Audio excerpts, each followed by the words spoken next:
પહેલા પ્રધાનમંત્રી નરેન્દ્ર મોદીએ 1 વર્ષ સુધી સોનાની ખરીદી બંધ કરવા અપીલ કરી. હવે સરકારે સોનાનો આયાત 6% વધારીને 15% કરી નાખ્યો છે, જેના કારણે સોનાના ભાવમાં ધરખમ વધારો થયો છે. પરિણામે સોનાના ભાવમાં 10% જેટલો ઉછાળો નોંધાયો છે. પ્રધાનમંત્રીની અપીલ બાદ પહેલેથી જ રાજ્યમાં સોનાની ખરીદીમાં ઘટાડો થયો છે.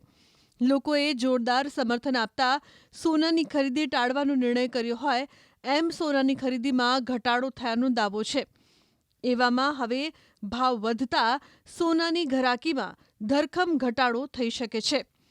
સુરતના જ્વેલર્સ દીપક ચોકસીના અનુમાન પ્રમાણે સોના પરની ઇમ્પોર્ટ ડ્યુટીમાં આગામી દિવસોમાં સરકાર હજુ પણ વધારો કરી શકે છે.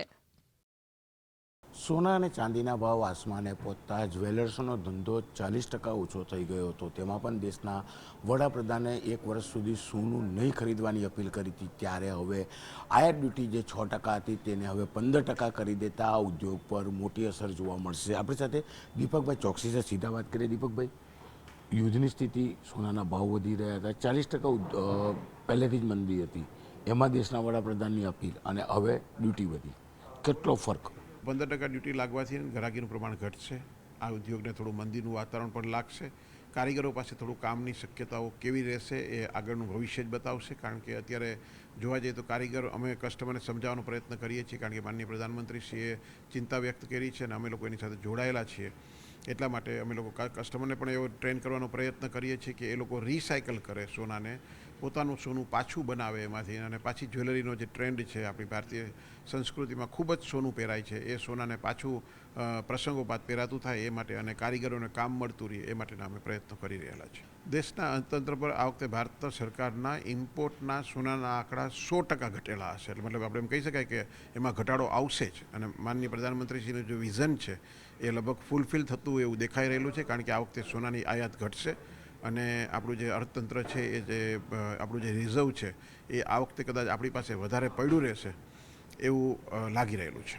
ડ્યુટીમાં અમને ચોક્કસથી લાગી રહેલું છે કે આ એક નાનકડો ડોઝ આપેલું હોય એવું છે કે અત્યારે ખાલી 10% જેવો ઉછાળો ડ્યુટીમાં આપેલો છે, પણ હજી ડ્યુટી વધવાની શક્યતાઓ અમને લાગી રહેલી છે. જ્વેલર્સોને લાગી રહેલી છે કે સરકાર દ્વારા હજી પણ ડ્યુટીમાં થોડો વધારો કરવામાં આવશે. ધંધા ઉપર જોવા જાય તો આ વર્ષ જ્વેલર્સ માટેનું તો એ ફેલ વર્ષ ગણી શકાય, કારણ કે 40% જેવી ઘરાકી ઓછી હતી. એમાં માનનીય પ્રધાનમંત્રીશ્રીના આહવાન પછી હજી બીજું 20થી 30% જેવી ઘરાકીનું પ્રમાણ ઘટે એવું લાગી રહેલું છે.